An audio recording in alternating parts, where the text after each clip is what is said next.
YSR Congress senior నేత మాజీ మంత్రి బొత్స సత్యనారాయణ తీవ్ర అస్వస్థతకు గురయ్యారు. గురువారం రాత్రి ఆయన బ్రెయిన్ స్ట్రోక్ రావడంతో కుటుంబ సభ్యులు హుటాహుటిన హైదరాబాద్కు తరలించారు. శుక్రవారం తెల్లవారుజామున హైదరాబాద్లోని సిటీ న్యూరో సెంటర్లో చేర్చారు. ప్రస్తుతం ఆసుపత్రిలో బొత్స చికిత్స పొందుతున్నారు. ఆరోగ్యం నిలకడగా ఉన్నట్లు ఆసుపత్రి వర్గాలు ప్రకటించాయి. అయితే ఆయనకు మైల్డ్ బ్రెయిన్ స్ట్రోక్ వచ్చినట్లు తెలుస్తోంది. దీంతో వైఎస్ఆర్ కాంగ్రెస్ పార్టీ శ్రేణుల్లోనూ బొత్స అభిమానుల్లోనూ ఆందోళన నెలకొంది. సీనియర్ నేతగా ఉన్న బొత్స ఇటీవల అనారోగ్యానికి గురికావడం సర్వసాధారణంగా మారింది. ఆయన సొంత నియోజకవర్గంలో కొద్ది నెలల కిందట ఓ ఆందోళన కార్యక్రమంలో పాల్గొన్నారు. ఆ సమయంలో కూడా వేదికపై స్పృహ కోల్పోయారు.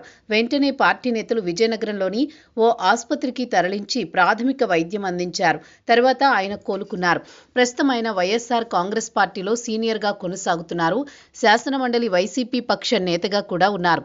చీపురుపల్లి నుంచి ఓడిపోయిన తర్వాత విశాఖ స్థానిక సంస్థల ఎమ్మెల్సీగా ఛాన్స్ ఇచ్చారు జగన్. ఎమ్మెల్సీగా ఎన్నికైన తర్వాత ఏకంగా శాసనమండలిలో విపక్ష నేత పదవి కట్టబెట్టారు. అది కేబినెట్ హోదాతో కూడుకున్న పదవి.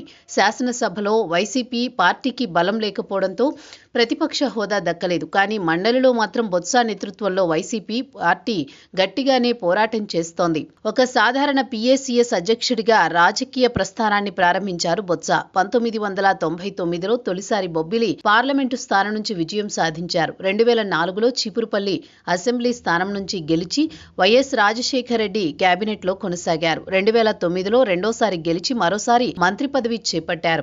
రాజశేఖర రెడ్డి మరణించిన తర్వాత ముఖ్యమంత్రిగా బొత్స పేరు ప్రముఖంగా వినిపించింది. వివిధ సమీకరణాల్లో భాగంగా ఆయనకు పదవి దక్కలేదు. కానీ ఉమ్మడి రాష్ట్రానికి కాంగ్రెస్ పార్టీ అధ్యక్షుడిగా పదవి కట్టబెట్టారు. 2014లో కాంగ్రెస్ పార్టీలో కొనసాగిన ఆయన అదే పార్టీ తరపున మూడోసారి చీపురుపల్లి నుంచి పోటీ చేశారు. రాష్ట్రంలో ఈ కాంగ్రెస్ అభ్యర్థి కూడా డిపాజిట్లు దక్కించుకోలేదు. కానీ చీపురుపల్లిలో మాత్రం రెండో స్థానంలో కాంగ్రెస్ పార్టీని నిలబెట్టగలిగారు బొత్స. 2019లో చీపురుపల్లి నుంచి గెలిచిన బొత్స కేబినెట్లోకి తీసుకున్నారు జగన్.